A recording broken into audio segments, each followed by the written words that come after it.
uyu mufaso ni Fanny Lavine aracabayobora bro. Urazi gituma abayobora? Ndiko mvuga mu gitsina gore unyumve neza. Komedi. Ndaze kugenda. Big Fizzo yaratubabaje cyane. Ariko reka nivugire ku ruhande rw'iwanje. Reka nibarize bano ba legend, reka nibarize Kidumu hamwe na Big Fizzo. Iroriro yaroroshe bro. Iroriro yaroroshe man, iroriro yarabonye ati new generation bakiri ku bali logi bafise umuvuduko udasanzwe. Ariko bano bantu rero novuga yuko Kidumu na Big Fizzo baracafise vyamije kuvuga ati barabonye yuko aba legend. Nivyo n'aba legend nta numwe yavyanse. Hari ibintu bakiri ko barakora aba Big Fizzo batigeze bakora. Fizzo kwe mugana Fizzo. Ari umuntu yavuze ati ngo Fizzo ngo adusaziye. Tuko tuja muri monde yo kuvuga ati numuziki wa business wakazi w'amahera. Utandukanye na vya bindi vya bacancu wa misi basura karirimbo kaza kukwibutsa umukunzi wawe. Kandi ize guca ku radio y'igihugu. Siko bamanze bayihinya bayira barabati ati mbega yashize muri clip umukobwa yambaye gute amugana RTNB kweli. Reka ndakubarira n'umuziki basungera umeze. Siko ukeneye indirimbo y'ubusazi, indirimbo ya Sama, indirimbo itambika, genda kwa Kiliku. Ukeneye indirimbo irimo message iza gutuma uvavanura na zajya, genda kwa Emerisa. Bani we Emerisa arihe? Hello n'abakunzi ba Gatech TV, uyu ni Mr Vibe. Today imesha kuwa day. Nabazaniye umusisanguzi. Sisanguzi. Bro, wagwan. Nafurahi sana. Wagwan. Today urampezagiye gundos. Ariko is blessings. Yeah, ni vyishimo bro kuhagarara ngaha kuri ya Gatech. Ndiko ndiyakira utaranyakira man. Oya ahubwo aryohewe vraiment sana. Vya kweli. Vibe akorera gundos. Ya kabisa. Ashaka kuramutsa abakunzi ba Gatech. Reka ndabahiteka cyane. Niteka ridasanzwe nitwa MC Gundos kuva kuri Anashare. Namasanzwe ndo musesanguzi aho banyakiriye mu bwami bwa ya Gatech TV. Ubona neza yuko ni ivyishimo bidasanzwe ni Kazimimana inkunda. Ariko ndazi neza yuko n'abakunzi ba ya Gatech ya Gatech muri mu kazi bro. Really? Yego cyane man. Thank you. Ya muri mu kazi cyane gose. Ndabafelicita cyane pe. Cyane. Asante papa. Gose. Ari ego. Tubikesha n'abafans. Ego. Burya harimo ukuboko kw'abafans. Cyane. Ya keep on. Ya. Ariko reka nshimira Imana cyane kuba duhe mu muko w'abazima, ariko nshimira cyane n'abakunzi ba Gatech TV. Bagiye batsanzukanye nibaze neza yuko bameze neza cyane. Ya. Gundos. Ego. Uvuze witwa Gundos. Yavuye he? MC Gundos. Gundos hano ryavuye kuko je nahora nkina umupira banyitwa Gundogan. Siko? Ariko kumva yuko banyitwa Gundogan nkiyeba umupira ca ntangura gukora ubu MC, ariko benshi baca barakura ko kajya kantu ka Gan baca bavuga ati Gundos. Gan yari ijya nkoho nyene tu. Yari ijya nkoho nyene. Reka nsanzwe ndi nkoho. Uri gisasu. Sanzwe ndi nkoho cyane, ariko ndi nkoho yo muri Yesu. Amen. Amen bro. Cyane. None tuvuze Gundos ryavuye mu izina ryawe canke n'agasehono ukonye? Oya n'agasehono uko nyene kaje kubera abagenzi basi.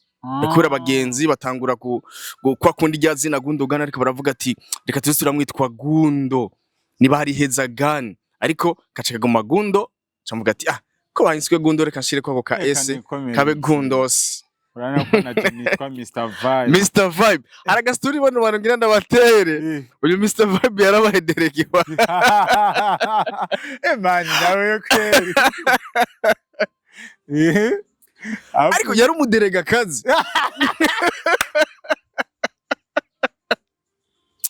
Yeah. Bani ariko sinakurenganya Gundos. Kuma ayibere mu content. Nanje ndababwiye yaracegwa. Gucegwa. Dari ivyawe man. Ariko dusubiye guhura muri bino bintu by'igisata by'imyindagaduro. Aho ubona neza yuko impano zacu dushimira Imana cyane kuba Imana yaraduhezagiye man. Gundos Yo twinjiriye ko aho nyene ego wewe nguri nkoho mu gusesangura cyane cyane abakinyi ba filime ego urababonera sana ese kubabonera ngo ibintu byahaye rero ariko uhora ugira caption be wadika gutekeye oya nyene oya ni kurabira hamwe siko urabona bino bintu tutaza turabasesangura cyangwa tuza turavuga ikintu ko kiri bizogorana cyane siko bizogorana cyane ko bano bantu bava ikuzimu bakajibona kuko iyo umuntu mani utamuvuga iyo umuntu yakoze ikintu ciza utegerezwa kumuvuga ariko niyo yakoze ikintu kibi utegerezwa kumuvuga nyene n'ubundi mani bwa bumwe atanzigo bro atanzigo kuko urazi neza yuko hari nabo nigeze kuba mvuga cyane nabo ariko nabo nyene bagiye barabitahura bagiye baratahura ati wa muntu nagwa nkuru rimwo atahubwo ni kugira ko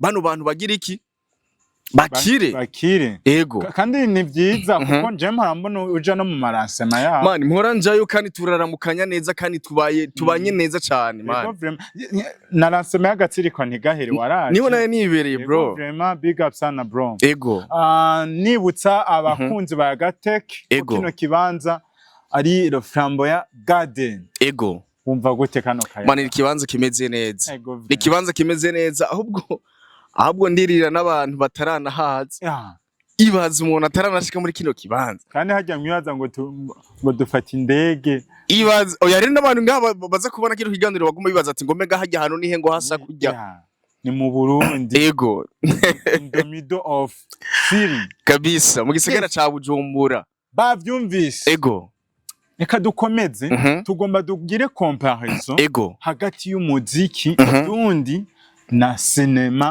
dundi ego two turabona vibe ku ruhande rumwe ego tubihurije ko hariho vibe ku muziki ego ariko cinema ndundi tubona mu migwi ego ibintu biko bijahe nka Gundos umusisanguza bivuga kwiye urakoze cyane kumbaza ico kibazo ariko reka nibarize bano basineyaste cyangwa bano bakinywa amasinema ndaza gushika cyane no ku muziki ariko gushika ino saha igari harakana na postinze ku mbuga ariko ndabona neza yuko ari abantu benshi bagumye bavyibaza ndiko ndibaza ati mbega abasineyaste bari mu biki urazi ingorane none iza kuba hano hantu iza kuba abantu binjiye muri bino bintu batazi gukreate content urumva ico kintu hano kiri abantu barinjiye muri cinema ariko saba content creator barakina cinema bagaterera hejuru kugira iraba abafana babo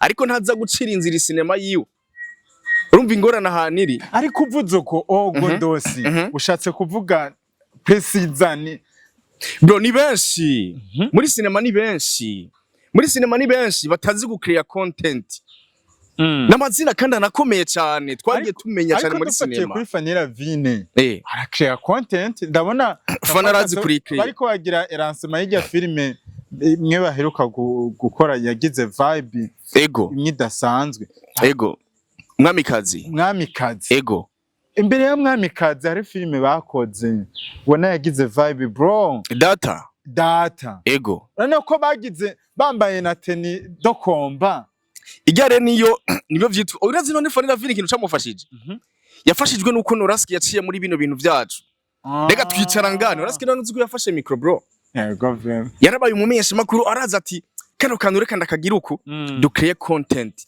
bitandukanye na bano bantu basabasi bansoro bande kuko ntibazi gukreate content nibazi gukreate ikintu kiza gutuma ati nakaraza gupostinga kuri page zabo za Facebook aba promoters baraza kuvuga ariko ico novuga cyo abasineyaste muga mu cyo Burundi siko uyu mufaso ni Fanera Vine aracabayobora bro urazi gituma abayobora niko mvuga mu gitsina gore unyumve neza komeze ndaze kugenda turatorana siko igituma mvuze uko iyo winjiye muri bino bintu byo mu gisata c'imyidagaduro utazi gukreate content sawa uri umusineyaste urazi gukina ndakwibarize urigera ubona content ya Mimi Miheye akreate content yo aba promoter wa postinga kuri page za Facebook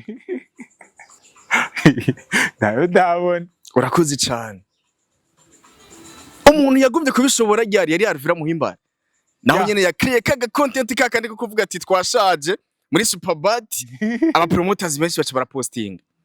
Siko birasaba neza yuko iyo winjiye muri bino bintu uvuga ati jewe reka create base kuko aba promoters benshi baba bameze uko bakurikirana imbuga bakavuga ati kano kakagize kandi bajya baji barafasha man barafasha ariko rero igituma aba promoters nabo nyene baza gucika intege cyane reka ndakivuge kino kintu bambabarira aba artiste muri rusange yaba abanyamuziki yaba abakinywa amasinema bambabarire cyane.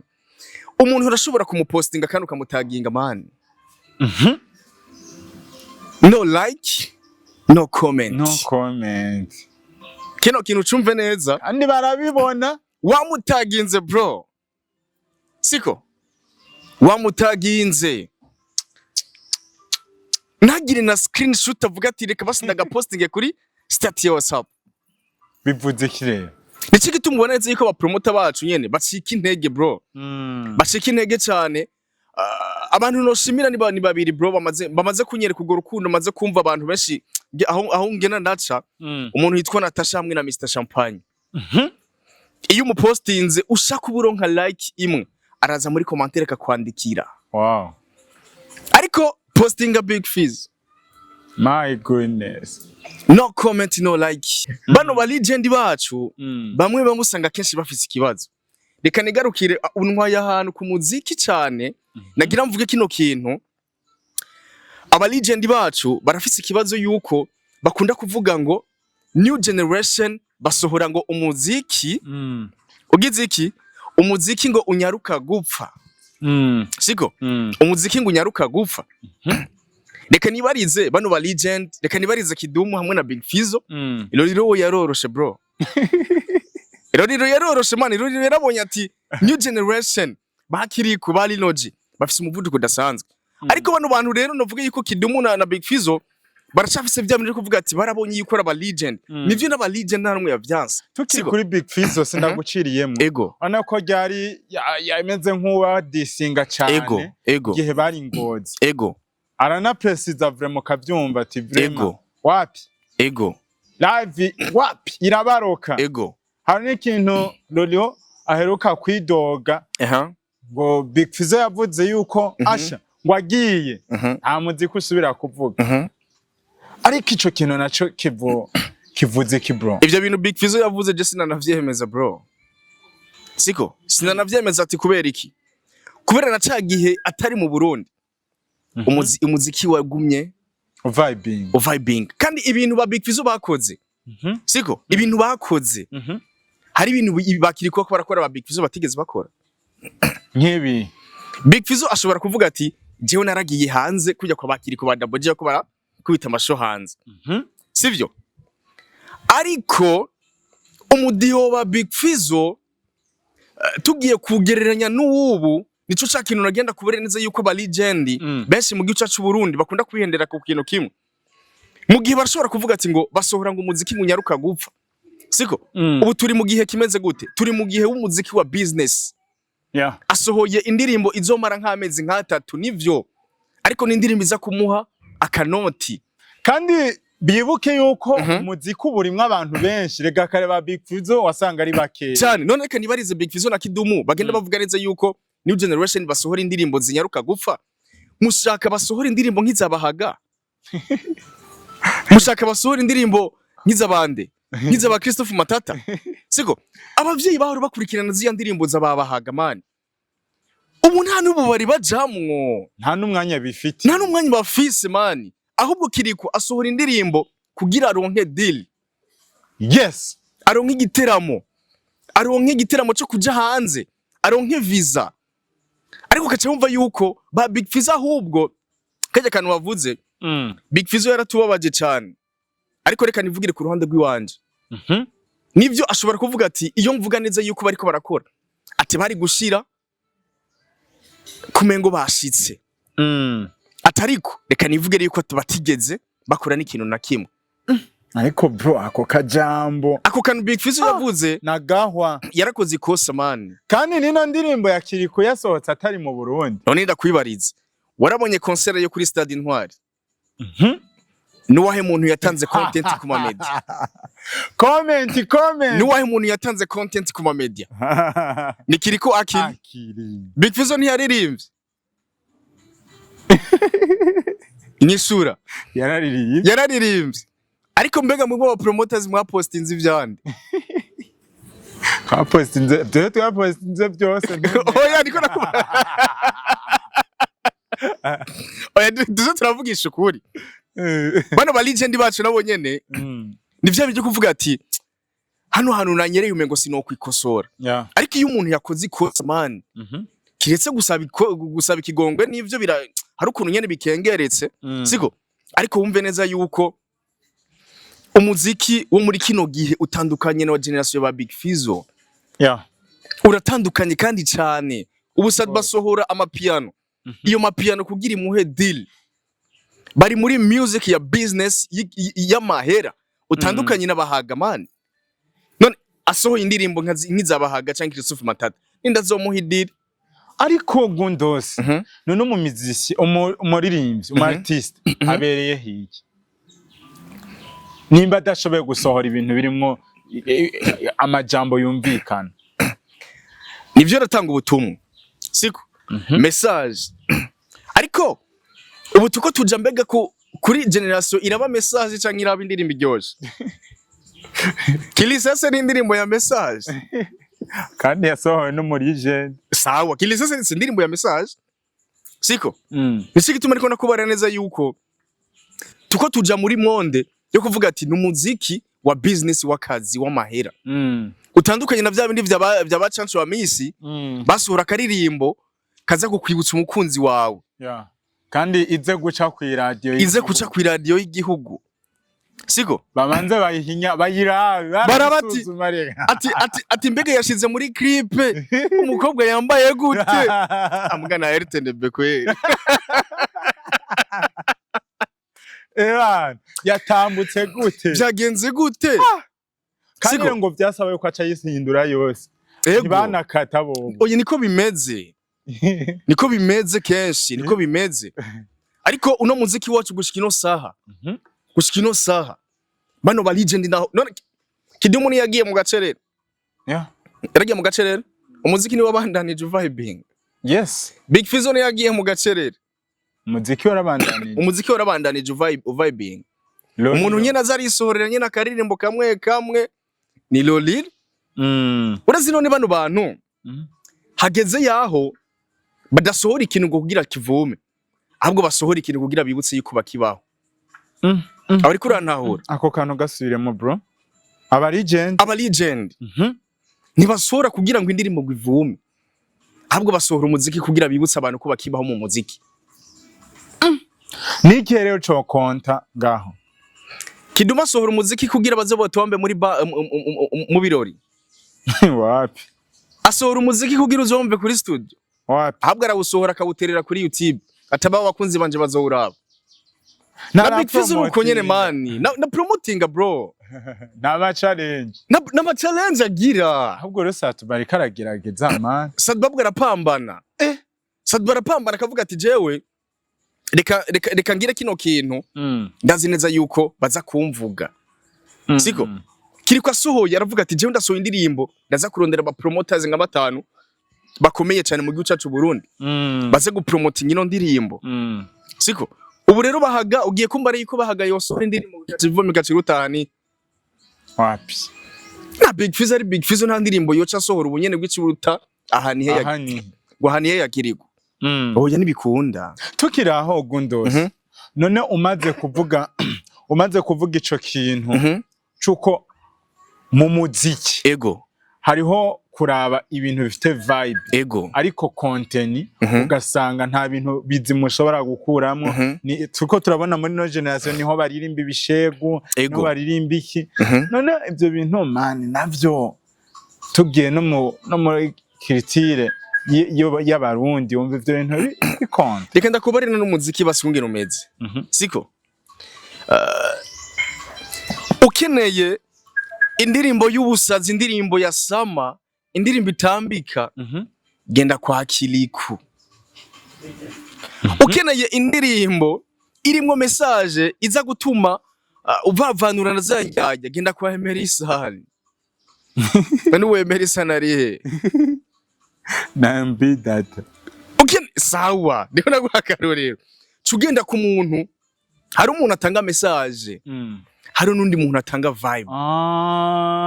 Kiragabuye. Man, kiragabuye. Kuburazi gituma. Kandi ntawo bibarenganiriza. Oyaha, niko bimeze. Kuko umufana wa Kiliku si umufana wa Emerisani. Yeah. Kuko umufana wa Emerisani araza kuryama, yumviriza amajambo, ariko umufana wa Kiliku araza gusohoka mu kabaratambe. Bino bintu bano nabo nyine barakwiye kuza baratahura. Ndagwe nka karorero. Kigingi si umu legend muri comedy. Yeah. Agiye gukubitira show mu Buyenzi yoronka abantu bangahe? Wapi? Ibaze gituma kubitira show muri babana baba boss kuko nibo fan base afise. Nibo bafana afise. Kuko na Sadbi agiye gukubitira show muri babana baba boss. Reka ndagutera ga story kamwe. Hari umukobwa je novugira ngaha kuri kamera. Aba mu Kinindo je yambariye neza yuko atazi Sadbi. Sadbi ni imyaka akoze. Ariko yambare yuko ngo azi December uramuzi. December umuririmbyi w'umu underground aba mu Kinindo bro. Yambare ngo December ndamuzi ariko Sadbi ntawe nzi. Kubera abafana baragabuye. Umwana wo mu Kinindo yirirwa kuri Star Time bro, kuri Canal Plus man. Umwana wo mu Kamenge no mu Kanyosha yirirwa ku cinema Isigo na Rocky. Agaca yirabira na za ndirimbo za Kiliku. Ariko naza kuraba ngo indirimbo. Kandi narabonye urazi ko harimo n'abana ba nyakubahwa urya Reveriye. Baza baje kwifotoza kuri ntuze kuri Kiliku nka bagyohewe. Ariko nibogenda kwifotoreza kuri Odisem. Kuri kinaho bazi. Ntibagiye kumwifotoreza. Fizo kwemga na Fizo. Ari umuntu yavuze ati ngo Fizo ngo adusaziye. Mani reka dusimbire muri filime. Ego. Urana ko umwanya uri kure tujana. Ariko mbabarire cyane ngivuga ikintu. Big Fizo na Sadbi baracafata ya mbere mu baririmbyi bo gukreate content. Anayiko Big Fizo yarayisubiriye mu hanze ariko yadusigiye content. Niki gituma ngira mvuga aba artiste bacu bo baririmbyi. Muri rusange. Nimba uri umuririmbyi ndagwe nka karorero. Diwana n'umuririmbyi mwiza. Diwana arazi gukreate content. Ntayazi. Wapi? Ntayazi. Iyo ndirimbo yaje nk'umuturagaro na. Reka se yasohotse ariko Diwana ntazi gukreate content y'abantu bo mu postinga. Ariko nk'aba MC nimwe mukwiye kumufasha. Oya twe turagira uko dushoboye. Ariko mbega babantu nabo badashika muri vya bibanza tugenda ku MCingiramo. Birirwa muri chambre bari kuri telefone, kuri internet, biza kugenda gute? Bisaba yuko umuririmbyi usohoye indirimbo ubuzina ati bana nayisohoreye content. Yeah. Urabona content yabaye ya We Love Music naho yaciza n'ugwanko. Yeah. Siko? Hari ibintu rega bano baririmbyi bacu baze bararaba yuko abafana baraciye ubwenge man. Abafana ibi nyene mukina. Umufana arabibona akavuga ati naka bimeze uku. Kandi abarundi ba kino gihe wangu si nk'abakera n'abantu bakunda gukora urana president yuko aduhimiriza no gukora. Uzanye ibikorwa vraiment baragushigikiye. Iki gituma niko nakubarira ati du create content. Yeah. Ariko nongera ntanga gasopo. Mu bamenyesha makuru. Abamenyesha makuru barafise uruhare runini cyane mu kuzimisha umuririmbyi. Ariko nabo babifisemwe uruhara bro. Urazi nk'abantu je maze kwemvita ngo baze dukone. Ariko bakakwankira. Kanyime biganiro. Nico rero nabizi. Abaririmbyi rero niyo ngorane bafise. Reka ndakubarira hano none biva. Jewe nimba tuko turakorana ngaha. No musi nimba nakoranye na Lolilo. Cana muja mu matwi ngo ntihagire ini TV ngo ha content. Biva kubamenyesha makuru duteranya abaririmbyi bro.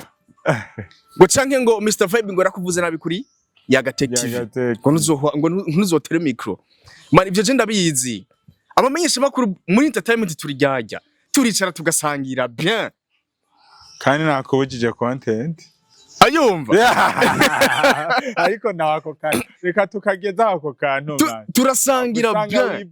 turasangira bien oya ndi muri ivyo nyene kuko ndabizi siko ariko twamara gutandukana Big Fizzo iramurondera kikiganiro kacavuga ati ngo wamumvuga nabi ngo mu marigara siko wamumvuga nabi mu marigara kubera iki hariho umuntu umumenyesha makuru umwe yagiye kugira kuguteranya siko abamenyesha makuru nabo igituma bazimya baririmbyi hariho kenshi baha ibiganiro ngo nuko dusangira ndaguha karorero Dramatera amaze kuza kuri ya detective nasha ntiyo yikoze ariko aragenda kwa kaboss kubera birigo barasangira muri arena aragenda kwa Landry promoter kubera bayirgo barasangira ariko Mr Vibe kubera badasangira nta kiganiro no muha ananze niko zimeze man niko ayarakuzi arakuzi ariko baba bamenyesha makuru nyine kandi aramaze kunyumva content zo kuri ya detective arazukurikirana siko ariko kubera ka kantu ngo ujya muririmbyi ujya mumenyesha makuru ntidusangira reka kugira dukorane ikiganiro simpaka ngo dusangire ahubwo ni kugira dutezanye imbere kuko arabakunzi ba ya detective bataba bamuzi Dramatic bro kuko se amafaranga man si gihugu si gihugu harabakora dukurikirana ngabatamuzi Dramatic bro ariko aje kuri ya detective agafata ino micro baca bamumenya kubera iki mukeneye kuba basitari kurenga igihugu man ukumva ngo je ngo sinoza kuri ya detective hari abantu bashika ngaha 50 mari batakuzi ariko ugasohora hit song imwe ukaca uvyimba vyatari umu superstar wa mbere ngaha ni nyene cyo bari mu kwirugisha cy'u Burundi hamwe n'igihugu cyacu kwa tuba Big Fizzo umustar vyatari yuko ngo atoreka kuza kuri ya detective Sadbi umustar ngo yuko atoza kuri ya detective kuko ya detective irakutumirwa mu manama hari igafirima nyene cyo bari mu kwirugisha cy'u Burundi mu barutu umustar man equipe Musongati hari izina risumba abanyina ba yego Musongati iri trend mu gihugu kuruta abartiste bamwe yes siko ariko abamenyesha makuru bamwe igituma bica umuziki baragenda guteranya bro ndaguhe nk'akarorero Iloliro naheruka gukora content Mr Vibe uramurondera uzokumva ivyo azokubarira